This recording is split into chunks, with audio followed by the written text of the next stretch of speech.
એક કલાકની અંદર તમે ઇન્સ્ટન્ટ ઈ પેન મેળવી શકો છો. નમસ્કાર, સંદેશ ન્યૂઝના ડિજિટલ પ્લેટફોર્મમાં આપનું સ્વાગત છે અને હું છું આપની સાથે માલવી.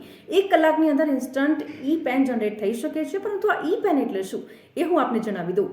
ઈ પેન એ 10 આંકડાનો નંબર છે પાન કાર્ડ, જેને આપણે આ જે વર્ચ્યુઅલ કોપી તરીકે ઓળખીએ છીએ, એટલે કે ઓરિજિનલ પાન કાર્ડની વર્ચ્યુઅલ કોપી.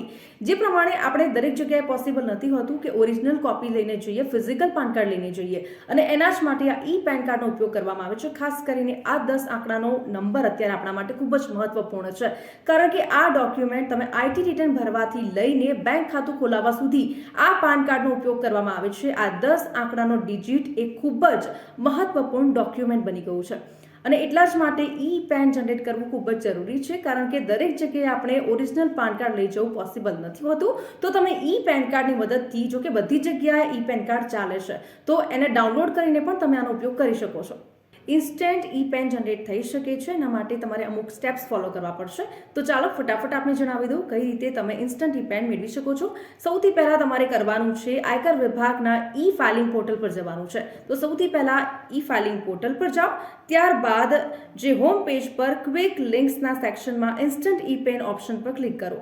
પેજ ઓપન થવા પર get new e PAN option પર ક્લિક કરો. અહીંયા તમને 4 સ્ટેપ્સ દેખાશે. Enter Aadhaar PAN, OTP validation, validation Aadhaar details, select and update PAN details. Get new PAN option પર તમારે તમારો આધાર નંબર નાખવાનો રહેશે. પછી કન્ફર્મ ધેટ પર ક્લિક કરવાનું છે અને કન્ટિન્યુ પર ક્લિક કરો. પછી તમારે બીજા સ્ટેપ પર જવાનું છે. ઓટીપી વેલિડેશન પેજ પર અહીંયા તમને બધી શરતો વાંચવાનું ઓપ્શન મળશે.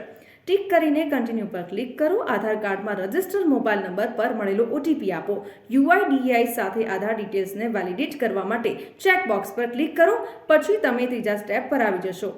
વેલિડેશન આધાર ડિટેલ્સ, જેમાં તમારી ડિટેલ્સ ભરવાની રહેશે, જેમ કે ફોટો, નામ, જન્મતિથિ વગેરે. તમારી ડિટેલ્સની ખાતરી થવા પર આવેદન સબમિટ થઈ જશે અને 1 કલાકની અંદર તમારું ઈ પેન જનરેટ થઈ જશે. અને હા, કોઈ કારણસર જો આ પ્રોસેસ ડિલે થાય છે તો તમારું ઈ પેન 48 કલાકની અંદર જનરેટ થઈ જશે. તો આવા જ અપડેટેડ વિડીયોઝ જોવા માટે સંદેશ ન્યૂઝના ડિજિટલ પ્લેટફોર્મ સાથે જોડાયેલા રહો.